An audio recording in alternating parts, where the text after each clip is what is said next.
Well, in the last 6 months, the number of Nigerians living below the poverty line increased from 91.5 million to 94.5 million. And not less than 3 million people are living in extreme poverty in the country. That figure is according to the World Poverty Clock. Nigeria overtook India in 2018, becoming the poverty capital of the world with more than 83 million people living in less than $1 per day. The World Poverty Clock says 6 more people fall into this bracket every minute and forecasts that 120 million Nigerians may be extremely poor by 2030. In June, President Muhammad Buhari, in a national address, promised to lift 100 million Nigerians from poverty over the course of the next 10 years. Well, joining us now is the co-founder, Millennials Active Citizenship Advocacy Africa, Seun Awogbenle. Thank you for joining us on TVC Breakfast. Pleasure. Glad to have you join us. All right. Before we look at the statement of the president where he said he was going to lift 100 million Nigerians out of poverty, there is a program, the Social Intervention Program, that the president or the government put in place to help the poorest of the poor. Yet we have about 94 million Nigerians living below the poverty line. What really is the situation here? What are we not getting right? Well, what we are not getting right is the fact that in June 2018, like we made reference to, World Poverty Capital said, World Poverty Clock said there are about 90 million Nigerians in poverty. Nigeria has overtaken India. And then to be clear, India actually has about 7 times Nigeria's population, Absolutely. right? So if Nigeria has taken over, the world poverty capital of the world from India, that is actually alarming to start with. So in essence, if there are about 90 million Nigerians in poverty, so what we are saying in essence is that if the poor Nigerians were a nation, so it means there would even be more than South Africa, because South Africa is just about 60 million people. So if the poor Nigerians were a nation, there would even be more than Germany and quite a number of countries in the world. And essentially, based on all the indices to measure poverty, food poverty, dollar per day poverty, absolute poverty, Nigerians are actually poor on all sides. Now, but the misplacement for some of us and where we are most worried is the fact that SIP, that's the Social Investment Program, is not the only way to actually get Nigerians out of poverty. While it is actually an approach, but it is just a palliative, and it does not comprehensively address all of the problems. And then in trying to address all of the problems, there are 3 major things to do, for which, yes, I agree that Social Investment Program is one of them. The first thing is having to maximize our population as a strength. We have a viral youth population. How can we maximize this population for productivity and growth? Now, in trying to maximize them for productivity and growth, you need to do 2 things. You need to invest in education and invest in health. And a healthy population is a prosperous population, right? And then for education, you understand that people can only go as far as how they are, they're actually empowered. And being empowered, education is some form of empowerment. And then, the second one is that, yes, so many Nigerians have resorted to, starting a business. So many people have businesses.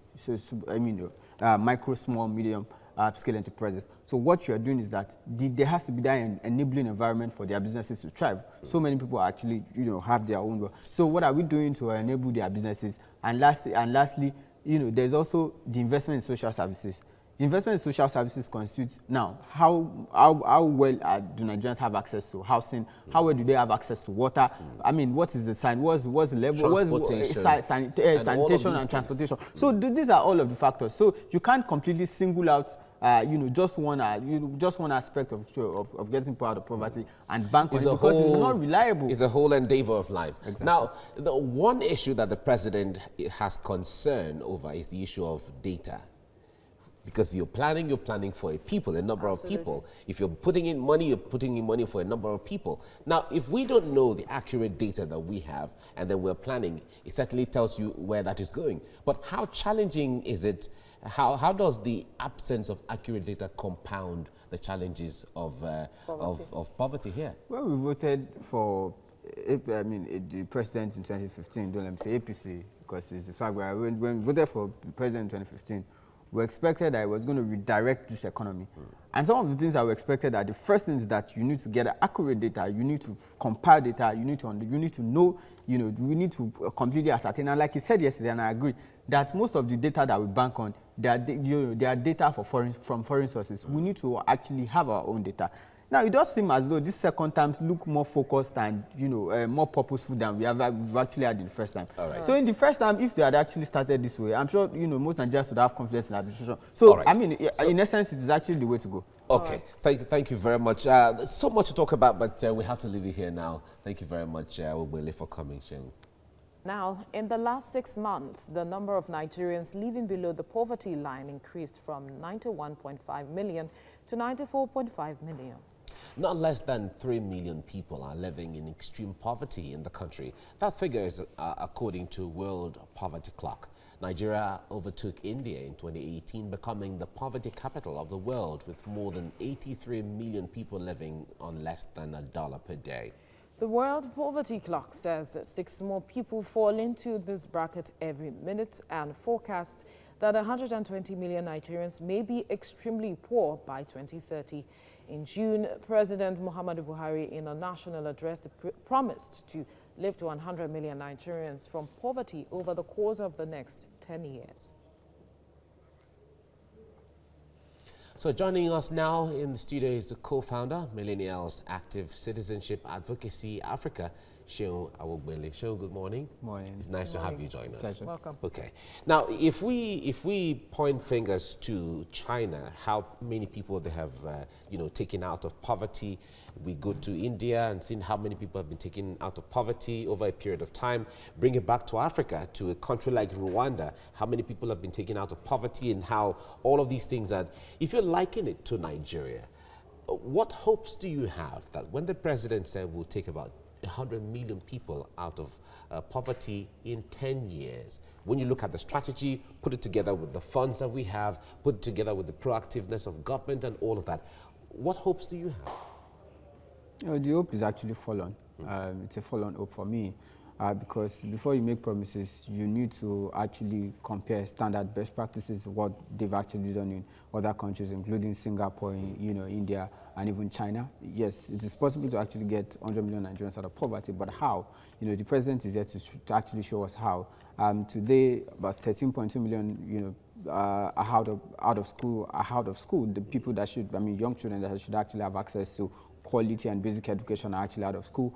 About 20.9 million Nigerians are actually unemployed. So youth unemployment is rising. And don't forget that those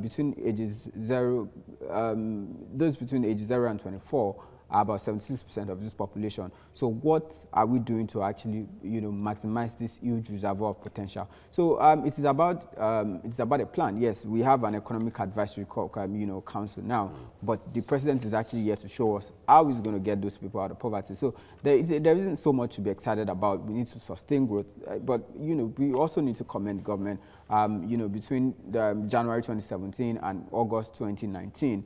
The GDP growth has actually improved from about 0.82% in 2017 to an average of 2.01% in August 2019. So yes, and in fact, inflation has also dropped. Inflation has dropped from about 18% in January 2017 now to about 11% now. In August, same in August 2019. I think we're making steady progress, but it's actually slow. It is not audacious. It is not bold, and we can't latch onto this plan as the best way to get Nigerians up. But we need a radical and aggressive approach, and we haven't seen that aggressive direction. Okay, about the radical and aggressive approach, I just want to point out that it's also projected that the inflation would rise in 2020. And if we are to look at the radical approach, because the reports are saying that by 2030, about 25% of the world's extreme poor would be living in Nigeria. How do we, and that is not too far from today, let me say that. Exactly. So how do we begin to address this radically?